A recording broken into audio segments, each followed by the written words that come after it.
We have a show to do today. The whole new acronym thing drives me effing bananas. Can we call him by his name? Felger and Mazz on 98.5 The Sports Hub.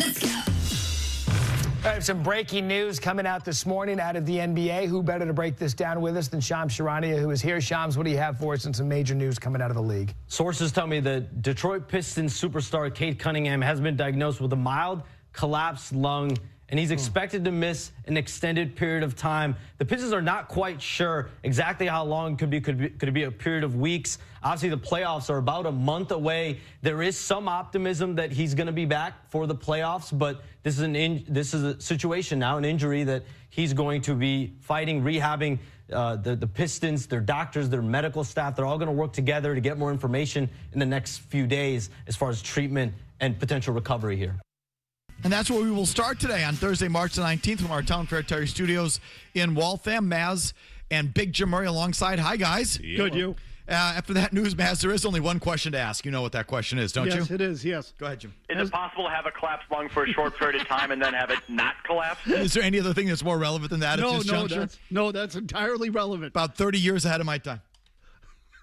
Is it possible to have a collapsed lung for a short period of time and then have it not collapse? I mean, I don't know how you don't ask that question immediately. Definitely. But, Mazz, is it already all coming up Celtics? Is this the start of one of those things where once again it's all coming up Celtics? Yes. Dare I say yes? So, look, I started to feel this way a little bit last night anyway, and I'll get to that in a second. But when one of the other chief contenders in the conference has what I would call an odd injury. I mean, do we know how it happened? So apparently he was diving for a ball or something on the floor. Is there a clip of the play? Did he come out of the game, etc.? So that I have not seen yet. In the story I read, I thought it said that he was diving for a ball, and they think that that's when it happened. And I would just say that happens all the time, and guys don't collapse lungs. So have you ever heard of the injury in basketball? Period? No, I can't say I have. Highly unusual, which suggests to me that maybe there was some sort of existing thing going on there, and then if it did happen in that sort of play that something exacerbated it, or not collapsed. Yeah, exactly, irritated it. I can't necessarily give you I'm not a doctor. So listen, I hate inside jokes. That kind of constitutes an inside joke, so I just feel like I got to explain it a little bit.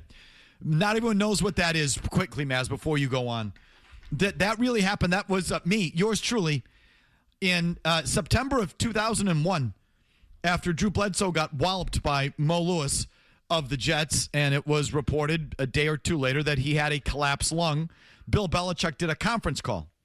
So that was me on the conference call with the genius question. Is it possible to have a collapsed lung for a short period of time and then have it not collapse? I don't know what I was driving at there, but if EEI got that, so that's been in the Sports Talk historical records now for whatever this is, 25 years. If they had rolled on it, there was an awkward pause where Belichick did not know how to answer that question, because how could you?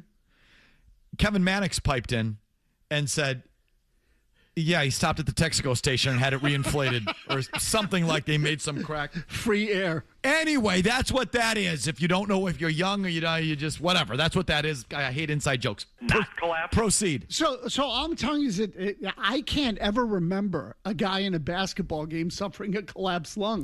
I found the play, so this has been posted. They were playing the Wizards. It's not so much about the fall. For whatever reason, you got to wait because I get the spinning wheel of death because we have slow Wi-Fi here. Did he come out of the game? He did, and it's not so much the fall. He gets a knee right into the side of his body, and so that's maybe what collapsed the lung. Because it's not like he fell flat on his face or anything like that. The Wizards player that he's trying to defend knees him inadvertently right in the side into his rib cage. So look, with Bledsoe, it resulted from a blow on the side, just kind of like that. And he was out until, I want to say it was November. 2 months. Okay, so that's right. Because they were 5-5 when they played the Rams, and there was question as to whether he was going to play in that Rams game. And Bledsoe was ready to come back, and that's when Belichick said, no, we're going to stick with Brady, and Bledsoe flipped his lid, and et cetera. The rest is history, as they say. So Bledsoe was out a full 2 months. Now, that's from NFL football, but I don't know. I mean, there's just not many things to compare it to. Listen, Mazz is in the camp that the Celtics didn't have this thing in the bag to begin with. A lot of Celtics fans think, even with Cade Cunningham, what's the big deal? You know, it's ours to lose. They beat you 3 out of 4 times this year. And I know that was without Jason Tatum. But I did look at Detroit and say, that's the kind of team that could give you trouble. You know, I don't know how I would have picked that. I probably would have picked the Celtics. But I think Detroit was just the kind of team that could get up in your face, you know, that whole thing. I still don't think the Celtics group, this iteration, has proven that they can grind through a playoff series when someone punches them in the honker. Anytime someone that has done that to you, you've wilted. And you've come close, and you've almost pushed through, but when the Miami Heat would punch in the honker, you sort of wilted. And when the Golden State Warriors in the middle of that final series punched you in the honker, you kind of wilted.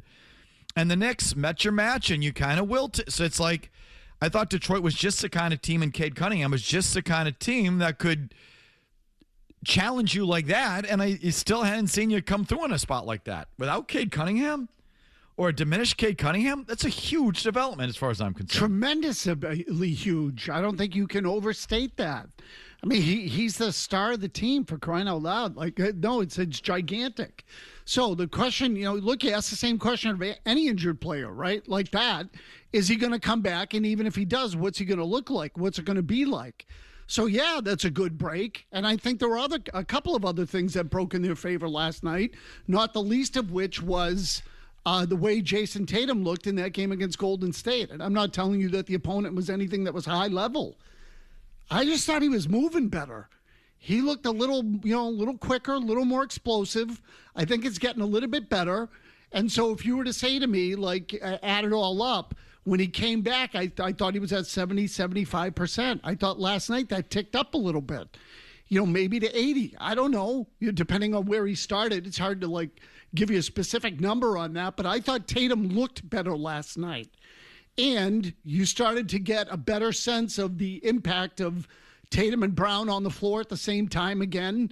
And, you know, it feels to me like the Celtics are getting better because Tatum's getting better and healthier. And so, yeah, last time was a big night all the way around for them. He definitely looked a little more healthy. I thought there was more authority behind some of his drives. I think offensively that game was more about him in that second half. I mean, Brown to start early was ridiculous. I think the story of the game was how Jaylen Brown looked to start that game. But go ahead, Jim. Yeah, it was 19 points on 9 shots in 12 minutes. He was ridiculous.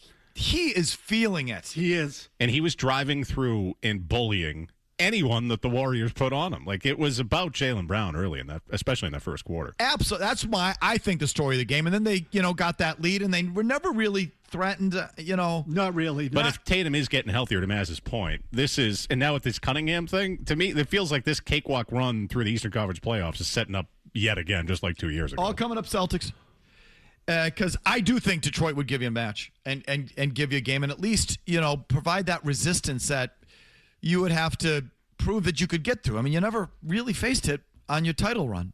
And every other time you've come up short, it's kind of been against that team that bullies them a bit. A little bit. The Warriors did bully you, whether it's not just Draymond Green, but it was Wiggins getting up into Jason Tatum, just providing that resistance. And certainly the Heat did it to you. And I just think the Pistons could be that team without Cade Cunningham. Forget about it. So that's just a huge development. But Jaylen Brown is absolutely feeling it, Mazz. Oh, he looks sensational again in that first quarter. I agree with you. He was the player of the game. I just think that I noticed the difference in Tatum last night, and it wasn't really a game. They were never really in it. Because Brown took over early. Early. They put their foot down early. They totally did last night. And there were little, very small little bursts where Golden State might get it down to like 8, and then the Celtics would sort of open it up again. And that happened a couple of times through the course of the game, but they were never really threatened. And so, and again, I'm not basing this on the win. And when I say I think they're getting better, as much as the way Tatum moved around the floor, how he played, how he looked, and look, both he and Brown were really efficient in that game. And when that happens, there are a few teams in the league that are going to be able to beat the Celtics.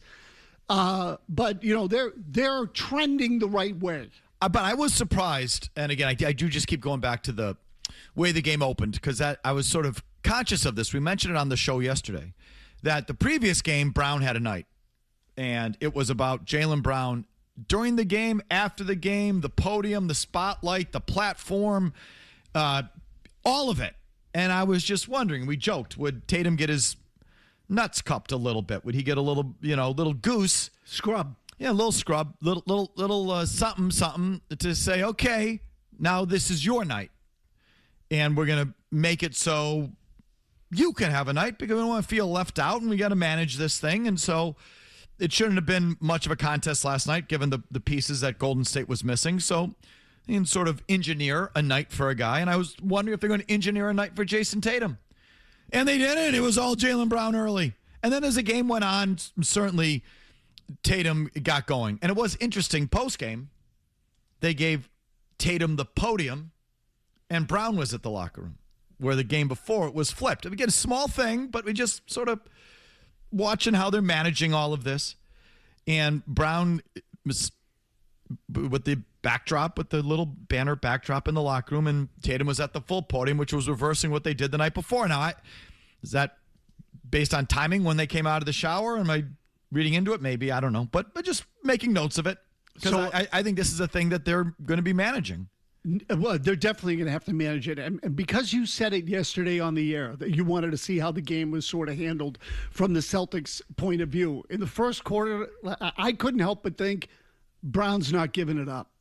Like that's sort of how I looked at it. Right? So that I absolutely, Mazz. Like, no, this is me, and I'm going to show everybody. Correct. We're not doing the back and forth thing this year. Yep. I mean, and I'm sure there's times that Tatum's going to factor prominently, but just the tone of that game, I had thought maybe There'd be a little more deferral. they'll give it to Tatum tonight. Everyone's just going to give it to Tatum to give him his spot, make him feel like he's still, et cetera. And it just wasn't the case. And I found that interesting. Yeah, he did. He took control of the game early. And he got the side stage after the game, not the main stage. But they gave Tatum right, exactly. So that one they can control. Yes. Right? They balance it out. So, and that's probably a smart move, all things considered, from their standpoint. But that one they can control. Yeah, the what artist happens always- on the floor has more to do with what's going on out there. The artist always loves it when the manager controls a situation like that. They end up taking that very well. So, meanwhile, Jason Tatum has a night, but to me, the story was Jaylen Brown, and he lands on a list with integrity. There's nothing I like more than a list with integrity, which isn't always the case with the Boston Celtics. We'll hit on that. Take your calls, 617, and I do have to get to the numerology thing and the Jaylen Brown Chinese astrology. I got to get to that story. That's coming. But we'll take your thoughts on whatever you like at 617-779-0985. After this, don't go anywhere. Felger. Shush. Mazz. The Sports Hub. Jaylen Brown trying to pass JoJo White right now. Gets to the free throw line. Jumpers in the air and good. It takes him 1 quarter to do it.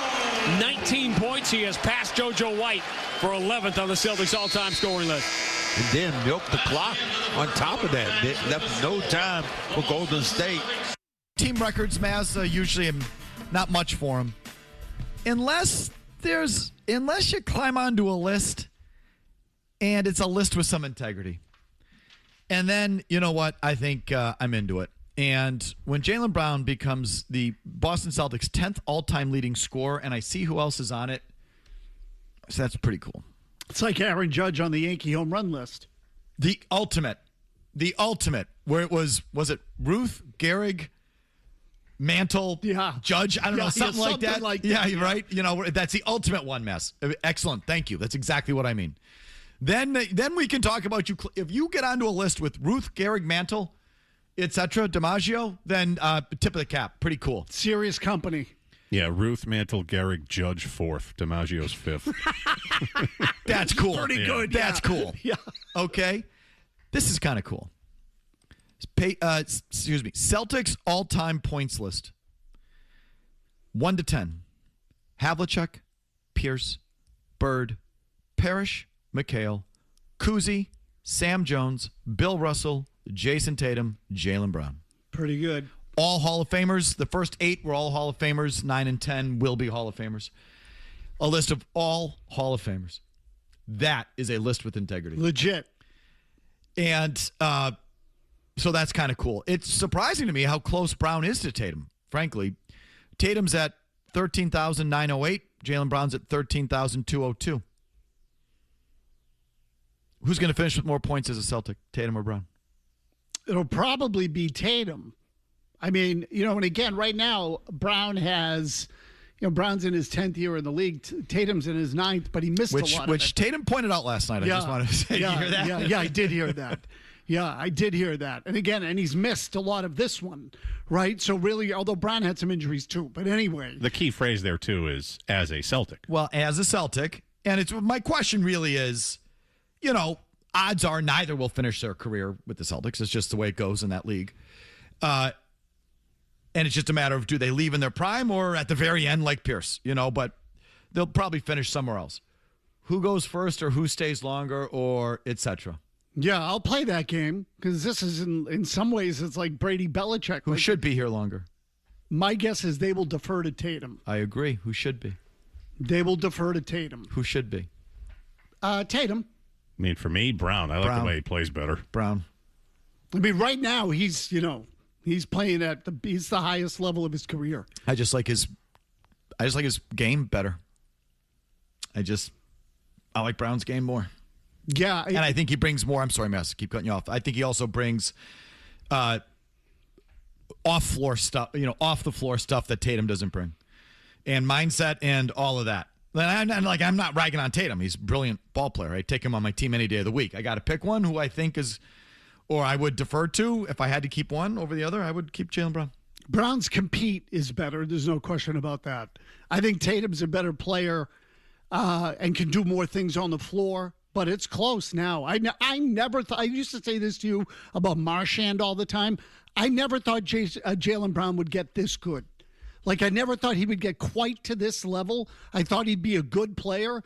The fact that he's in the MVP conversation, that he's a finals MVP in the NBA, is a testament to how much he's worked at it and developed, because I never thought he'd be this good. So this is really what started the list with integrity thing in my head. And Judge certainly was. That's a great thing to bring up. I forgot about that. But in the last couple of years, Bergeron and Marchand would score a goal and climb up the Bruins goal list. I'm like, big effing deal. And then I looked at the Bruins goal list. Busick, Espo, Bergeron, Marchand, Pasternak, Rick Middleton, Ray Bourque, Cam Neely, Ken Hodge, Wayne Cashman. Pretty good. Integrity. That's not all the Hodge, Cashman were not Hall of Famers. Middleton, not, so it's not quite the Celtics thing, but for Bruins people, like every one of those guys. Yeah, and the first 7 or 8, again, you said Hodge and Cashman were like 9 and 10, right? Yeah. I mean, so the first 8 are pretty damn good. So, you climb up that list, I'm into it. All-time points, Boston Bruins, Bourque, Busick, Bergeron, Esposito, Marchand, Pasternak, Middleton, or Cashman, Krejci. It's a cool list, right? Uncle Wayne, number 9. That's a cool list. That Celtics list, points, Havlicek, Pierce, Bird, Parrish, McHale, Kuzi, Sam Jones, Bill Russell, Jason Tatum, Jaylen Brown. That's a cool list if you're a Celtics fan. The one that, and I didn't have time to do it, there's only one name on that list. Like, I know every player. I know their game. I can picture them. The one that I feel gets sort of lost to history is Sam Jones.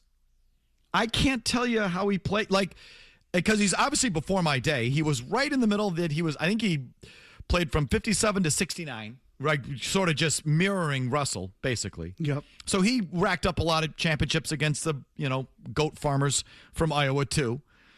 But, and certainly, Kuzi was of that era, but we've all seen a million clips of Kuzi. We know how he plays, right? Murray, haven't you seen it? Like, all sped up with the dipsy-do and the hook shot and around the back and the dipsy-do. Like, we've all seen a million. High energy, to say the least. A million clips of Kuzi and how he played. I can't recall seeing many clips of Sam Jones. Yeah, look, I don't either. I mean, my recollection, everything I've ever heard about Sam Jones, that he was kind of like, smooth, good shooter, just a total pro, like the epitome of sort of a professional and kind of an assassin when it came to shooting the ball. But I was just looking up some of his numbers to see if he ever led the league in anything, and he really didn't. He was an 80% free throw shooter for his career, but, and his free throw shooting percentages were good, particularly for a guard in that era. But it's not like he was, the 95% free throw shooter or something like that. Cozy behind the back, a dribble that makes you look twice. He's dancing out there. Yeah, exactly. We all know. We can all picture in our mind Cousy and how he played and the highlight reels and all of that. Sam Jones, I can't. And I'm going to endeavor to watch some clips so I familiarize myself with him. But that's a cool list. You would think the Celtics, all these lists would be cool. And they're really not. I got the franchise leader board up here on ProBasketballReference.com. Like, for example, who is the Celtics' all-time career leader in field goal percentage? Okay, so that I would guess Parrish. Field goal percentage. Is it like Isaiah Thomas or something like that? Well, it might be McHale, too. Number one, Robert Williams. See. But, all right, but how many shots did he take? I'm just giving you what's on this list. Okay, fine. There's got to be a minimum number of shots, though. This is brutal. I bet there is. Bob Williams, the freaking Time Lord. Here, do you want the career field goal percentage leaders for the Boston Celtics? Sure, go. Robert Williams, Kendrick Perkins, Cedric Maxwell, Daniel Tice. Oh, God. Kevin McHale, Robert Parrish, Eric Montross, Ed Pinkney, Mark Blount, Tyler Zeller. Mark Blount? There's 3 names of integrity on that list. So this is what I'm telling you. It's like you would think any Celtic list has tremendous integrity. It doesn't. Let me give you another one. I'm surprised Quaid's not on there. 2-point field goal percentage. This is fun, right? I did have that one. Stand by. Hold on 1 second. Wait, here, let me give you one more. How about 3-point field goals per game? Is it Jay Crowder? Is that attempts or makes? Mazz, don't complicate this. Well, that's not complicated. That's a different question. It says 3-point field goals per game. Okay, so it's got to be makes. Pierce. Number 1, Kyrie Irving. Number 2, Jason Tatum. Number 3, Derek White. Number 4, Isaiah Thomas. Number 5, Ray Allen. Number 6, Sam Hauser. Number 7, Peyton Pritchard. I mean, the first 5's not bad. Okay, that's a reflection of the era. Assist percentage. Ooh. Top 10 all time. Assist percentage. So some stiff Walton. Number 1, Rajon Rondo. Number 2, Sherman Douglas. Number 3, Sherman Douglas. The general. Number 3, oh my God. John Bagley. Number 4, Kyrie. Bagley. Number 5, Isaiah Thomas. Number 6, Phil Pressey. Number 7, Tiny Archibald, Hall of Famer. Number 8, Kenny Anderson. Number 9, David Wesley. Number 10, Art Williams. Who? Right. Bagley and Sherman Douglas? That's 2 fat guys. Defensive rating. Who is the Celtics' all-time leader in defensive rating? Well, it should be Bill Russell. And I'll give you top 10. Bill Russell. Marcus Smart. Number 1, Paul Silas. Oh, he was good, though. Number 2, Jim Ard. Who? A-R-D. I feel like I need another vowel in there. Number 2, Jim Ard. Number 3, Dave Cowens. Number 4, Paul Westphal. Was he defensive? Not that I remember. He didn't coach that way. Number 5, I'm surprised they haven't retired the jersey, Hank Finkel. Number 6, Kevin Garnett. Number 7, Don Nelson, hack. Number 8, Glenn McDonald. Number 9, Don Chaney. Glenn McDonald. Number 10, Sidney Wicks. So this, you would think that every Celtics top 10. And it's just not, which is why, again. Okay. I'll give you, I don't know what I'll give you, Mazz. I'll give you $100. Field goals per 36 minutes. All-time Celtics leader. Field goals per 36 minutes. Okay, I'm going to go with Connor Henry. Have you ever heard of Clyde Lovellette? No. Something named Clyde Lovellette. Scott Wedman, is he in there? Number one, Clyde Lovellette. Number 2, Kyrie Irving. Number 3, Sam Jones. Number 4, Larry Bird. Number 5, Tom Heinsohn. That list gets better. 6, Isaiah. 7, Jaylen Brown. 9, Tatum. 9, Bailey Howell. Number 10, Michael Smith. Not to be confused with Bailey Shireman. So not every Celtics list is a list of integrity. No, that's why you got to have minimums. Sorry, Mazz, go ahead. They probably do. No, they don't. They really don't. Like they must. You got to have someone who attempted 8 8 shots a game for 10 years. Like Robert Williams in field goal. Are you kidding? How many shots a game does that guy take? And they were all 3? they were all lob dunks. Exactly. So I listen. Oh, offensive rating. You freaking nerds. Here, you want the top 10 in offensive rating all time? Who would you guess? All these Celtics greats. Okay, instinctively you would guess Bird, but it's not him, obviously. Do you want the list? Go ahead, go. In order, 1 to 10. Luke Cornett, Robert Williams, Namus Quaida, Sam Hauser, Daniel Tice, Peyton Pritchard, Ed Pigney, Derek White, Al Horford, Drew Holiday. Why would they? What? Who pays? An offensive rating's a thing. And that's your top 10? Points per 100 possession. That just means that's a stat to be ignored. Thank you. Well, how many of these are to be ignored? But the nerds and Missoula and these guys still follow them. This is why the volume stats still count for something. By the way, and now I'm ranting at the analysts and the stat frauds. The volume stats still count for something because anyone can put up numbers in like 3 minutes. It can happen that way, and it's a fluky thing. But for you to do it over and over again, you have to be consistently good, which is why there need to be minimums. Okay, last one. Points per game. Okay. Let me give you 2 through 10. Points per game. Okay. Bird, Kyrie Irving, Tatum, Pierce, Havlicek, Antoine Walker, Jaylen Brown, Ed McCauley, Tom Heinsohn. That's 2 through 10. Who is the Celtics' all-time leader in points per game? Pete Maravich. Isaiah Thomas. Really? Isaiah Thomas. So this is all just a way of saying that list that Jaylen Brown landed on last night, it's a list of integrity. Not every list is a list of integrity. No, it's a good list. Even for a great team and a great team with great history like the Boston Celtics. And you know why? Because it's a volume stat. So sometimes they do matter, I suppose. Yes. All right. I enjoyed that exercise. I don't know if you did. To your calls, I promise, after the update here. Mike and Tony have a definite chemistry. Are they? 100%. Are they? Yes, 100. Do I stutter? Do you consider them the periodic table of sports talk? Put that in your pipe and smoke it, buddy. Sorry. We need to blow a gasket. No. Blow it, baby. Blow it. Felger and Mazz. Is there anything in particular about the way they're running the offense this year versus past years that you felt like, could help you get in the rhythm easier? Like, what are some of the differences you're noticing from this year's offense versus the ones you played in the past? It's a few different sets, but it all boils down to pace and respecting each other's space. It's a few concepts that we play by or play through. Obviously, depending on the matchups and who we have on the floor, we play our strengths. So that's just the main thing. A hint of him saying, oh, this is the same offense we ran when I was here. Don't kid yourself. Like, there's been a lot of speculation about the offense. And is it different with Tatum or Brown versus Tatum? How much have they altered it? Is everybody moving faster? Is, they getting the ball up the floor? A guy's cutting to the basket. It's not bogging down with Tatum at the top. And just a little bit. Again, I'm probably reading into it. I will allow for that. But it felt like, yeah, I've heard all that crap, and it's the same offense. There's a couple of new sets, but it's the same principles that we've been running since I've been here.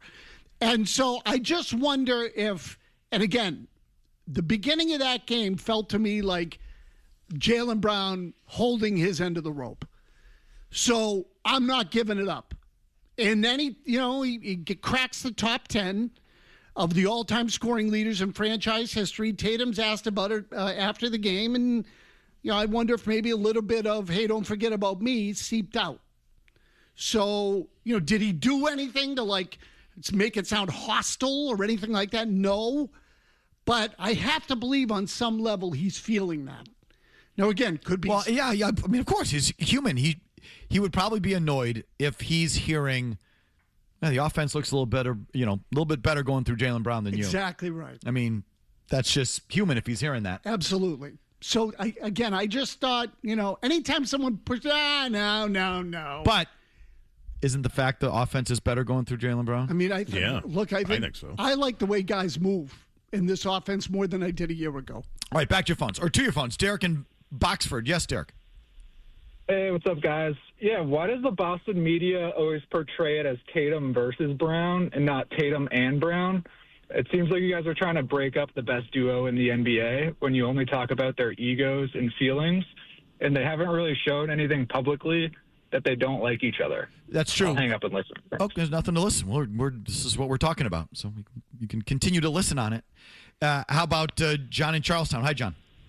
Hey, nothing wrong with you hearing, Mazz. I hear that, too. I'm with you and Murray, Felger. I much prefer Brown's game. So at the beginning of the year, they tried playing that same Tatum offense, which he can say it's the same thing all day long. It's not. They're faster. They go inside more. That offense lost them the Knicks series last year, as far as I'm concerned. So this year, they decided to go inside, shoot more twos, drive to the basket, and play actual basketball. Now, I see Tatum now, and I'm afraid he wants to go back to that sort of yawn of an offense. It's up to Tatum because he can play inside. Did you see that drive past Porzingis and the layup past his block? I mean, it was beautiful. If he decides to go inside and play like Brown is doing, then I'm taking him the Celtics all the way to the NBA Finals and even winning it. Well, listen, if guys keep collapsing lungs and whatnot, yeah, I'm with you. Is the offense different or not? I mean, I think the two key things, Mazz, is that Jaylen Brown is far more willing to play inside the line and wants to get inside the line. And Tatum, too often, is happy just staying out there. Did he have another 11 three-point attempts last night? Out of 15 shots. See, he went 4 for 4 on 2-pointers, but he took 11 threes. So he's averaging over 10 3-pointers a game. I like Jaylen Brown's game better. Okay, so listen. So when Jaylen Brown gets the ball, he wants to attack the paint. And whether that's the low paint, the rim, or at the free throw line, he wants to get there. And that to me is just, I think, a more effective way to play. It's far more pleasing to watch as a basketball fan, which I'm not the biggest, but a sports fan, I just like the game played that way. It's refreshing, and I think it's more effective. But then the second thing is that Jaylen Brown doesn't feel the need to take the ball from his own basket to the front court like Jason Tatum does. With Jaylen Brown leading the way, it feels like there's a lot more Pritchard or Derek White or one of those guys bringing the ball up, which is just going to be naturally a little quicker than Jason Tatum. So I think everything else might be equal, but Brown just wants to get to the paint more, and he doesn't need to take the ball up the entire length of the floor, and isn't capable, frankly, because his handle still isn't great. So Jaylen Brown is just not going to bring the ball the length of the floor like Tatum will. And those two things net out to kind of a big difference.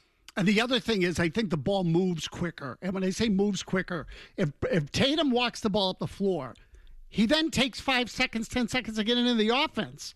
It's like he's dribbling around at the top, and the whole thing kind of stagnates. If it's Derek White or Pritchard, they get over, they pass it. Now all of a sudden, everybody's moving. Fred, real quick in Brooklyn on Sam Jones. Yeah, one unique thing, he was a 2-guard. He was the shooting guard on the team, and his one unique thing was his favorite shot, which he would take multiple times a game from the right side of the court, about 6 feet off of the baseline. He would intentionally shoot a bank shot. From the baseline? He would be 6 feet off the baseline, 12 to 15 feet to the right-hand side, and would intentionally shoot a bank All right, shot. I'm into it. You have to admit. Something you never see anymore, someone going off the glass. I've lived here I always bring this up, I've lived here now 38 years. I have not seen much Sam Jones highlight reels. I've seen a billion of Bob Cousy and a billion of Havlicek, and I watch everyone else on that list. I can tell you I can tell you about all the games of the Celtics' top 10 scores, whether I watch them in person or certainly they've been fed to me through the historical data. Sam Jones is the one I couldn't tell you about his game. He was a 2 guards, absolutely right. I thought he was pretty good defensively, but there's no defense. So he retired in 69. He was a shooter. We'll get to your birth year. I think it's 67, Mazz? Yes, I was 67. So you can't remember Sam Jones? No, I don't. I just remember people talking about him. Don in Carver does. Quick, Don. Yeah, smooth as silk, smooth as silk. There are no histrionics, even from Johnny Most, who called Hank Finkel High Henry, and the greatest one, the bouncing Buckeye from Ohio State, John Havlicek. Stop and pop. and into the basket would Sam Jones' shot go, and that's how Johnny Most described it, without any of the appellations that he would throw out in histrionics on other players. Got it. So Sam Jones understated always, even the way he was portrayed. Yes, absolutely. Yeah, appellations. I don't know. Listen, we climbing mountains now? I'm letting the old timers have a moment there with Sam Jones, just because I'm here for you, Don, and the rest of you old geezers. But we buried the lead. You know what it's time for? Brown and Tatum, pretty nifty duo. Where do they rank all time in Boston sports duos? That's next in our long commercial-free segment. Oh, yeah. Thoughts, calls, emails. Oh, yeah. I get my jollies out of it. I do. I'm not a good person. Go ahead. Felger and Mazz. Oh, yeah. 98.5, the Sports Hub. Bernardi Auto, they've got Audis, Hondas, and Toyotas. They are the ones who sponsor who Mazz thinks is a fraud and who's for real. Sing it with me. Mazz's tears. Yeah, those are the tears of a clown. Mazz's tears. Wait, let me get my pen. Second tier. Hold on, let me get my pen. Mazz's tears. Dallas. Buffalo. Tennessee. Mazz's tears. Let me get my pen. Tier. Okay, here we go. Hold on, let me get my pen. Mazz's tears. Tears. Tears. Tears. That time of the week, it's brought to you by the Bernardi Automotive Group. When it comes to auto dealers, the Bernardi Auto Group always finishes first with Mazz. That's because they sell and service Acura, Audi, Honda, Toyota, and Volvo vehicles. Bernardi for now, Bernardi for life. Find them now at BernardiAutogroup.com. Take it away, Mazz. Boston's best duos. Now, let me just give you a little bit of background. I had considered leaving executives off of this list. But for the purposes of this exercise, we are going to allow executives/coaches to be part of the discussion. So, for example, if there were a great player in a certain sport and he happened to play for a great coach in a certain sport, I'm going to give you an example. Bill Russell and Red Auerbach, whom I did not include on this list, but you could if you wanted to. Okay, so we're going to start with Tier 3. I prefer the player-player combinations, but there are some player-executive combinations that cannot be overlooked, one in particular, which we will get to. But we'll start with Tier 3. Tier 3, Boston's best duos. Pierce and Walker. Paul Pierce and Antoine Walker, when they were together, pretty good. Craig Janney and Cam Neely. I should also add another rule, asterisk. The same player can be on the list twice with different partners. Okay? Remember that because Cam Neely just reminded me of that. Craig Janney and Cam Neely. Drew Bledsoe and Ben Coates. Pretty good. I mean, they were dynamic together. Andy Moog and Reggie Lemlin. Good one. Okay, that was one that popped into my head. They were a great goalie tandem. Probably the best. Well, maybe not. Cheevers and Gilbert were pretty good back in the 70s, but Moog and Lemlin's one that people remember. Brady and Randy Moss, which I know will go right up your ass, Mike. Tier 3, year 1, only 1 year. I'll let you slip it into the bottom of Tier 3. They made bumper stickers and T-shirts for Brady and Moss. 1 year, and then he quit on you. Tim Wakefield and Doug Mirabelli. Well, that's a good one. Okay, knuckleball catcher, knuckleball pitcher, and I initially had one on this. I had this one on the list and then took it off. But when we expanded the list, I put it back on. Zdeno Chara and Dennis Seidenberg, when they were together as the Bruins defense pair, were absolutely terrific. And the foundation on which that Stanley Cup was built. 1 year cup. Yeah, they were awesome in the playoffs, so they were terrific. Vinny, it's Dennis Seidenberg, not Scott. I mean, who am I to correct you on names? He had Scott Seidenberg. I think he got him mixed up with Scott Sauerbeck to be a reliever for the Red Sox. Anyway, Tier 2. Okay, Tier 2. Jason Tatum, Jaylen Brown. That's where they belong right now. Tier 2. Okay, again, now, if you're asking me, do I think they will end up on Tier 1? My answer is yes. But when we get to Tier 1, there is a certain distinction that really separates the group. Adam Oates and Cam Neely. Oates and Neely had more points together than Janney and Neely did. Oates was a better player. So he was complete, too, right? Two-way. So Oates was a terrific get. I mean, Oates was better than Janney. Go ahead. Yeah, for Cam Neely. For everybody. Roger, he was a second partner for Cam Neely. Roger Clemens and Bruce Hurst, probably the best two-man combo I think the Red Sox have had for an extended period of time. Yeah? If we were talking for 1 year, Pedro and Schilling certainly were awesome. But for multiple years, like I think Clemens and Hurst were together about 5 years. They were absolutely terrific together, and the key to those teams making the playoffs in the late 80s. Brady and Julian Edelman, Brady and Wes Welker. And good one here, Mike, that I would have forgotten had you not brought it up. Fred Lynn and Jim Rice when they came up in 1975. Gold Dust Twins. Nicknamed the Gold Dust Twins. Very good. That's what they were. Both were rookie. In fact, I would tell you both were Rookie of the Year candidates. Lynn won, and both were MVP candidates.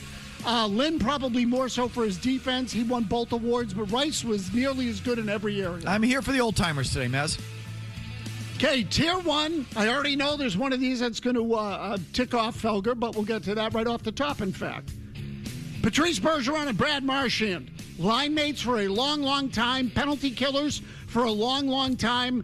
I bet you, I'd be willing to bet they're the highest point-producing duo in Bruins history. And when I say that, I mean teammates who produce points. Maybe someone can find that out for us. Or Espo, I mean. Yeah, well, that could be too. Yeah. Or had a short window. Yeah, that's a fair point.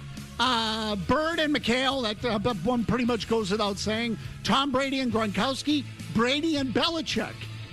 Again, an obvious one. David Ortiz and Manny Ramirez, Bill Russell and John Havlicek, and Theo Epstein and Terry Francona. I think they belong on this list. Why? Because they won 2 World Series together, and for a manager and GM in Red Sox history, I don't think there's ever been a more productive tandem. They won 2 World Series together. They went to, 4 LCSs? I think it was. Might have been 5. Again, you just don't see it last that long typically in the Red Sox dugout and front office. But those are your top 20 Boston duos. Of the first tier, who's number 1 on the first tier? Can I tell you who's number 1 on the first tier? Brady Belichick. Brady Belichick. Murray? Yeah, no, it should be. I mean, I if these were my tiers, the hell with coaches and executives. I would just leave this to players. Well, yeah, I mean, I guess you could, but the greatest... But for what they accomplished, yeah, that's number 1. The greatest, most productive duo in Boston sports history is Auerbach, Russell, except, they won half those championships against freaking dairy farmers from Iowa who climbed off the tractor and then climbed right back on it after the season ended.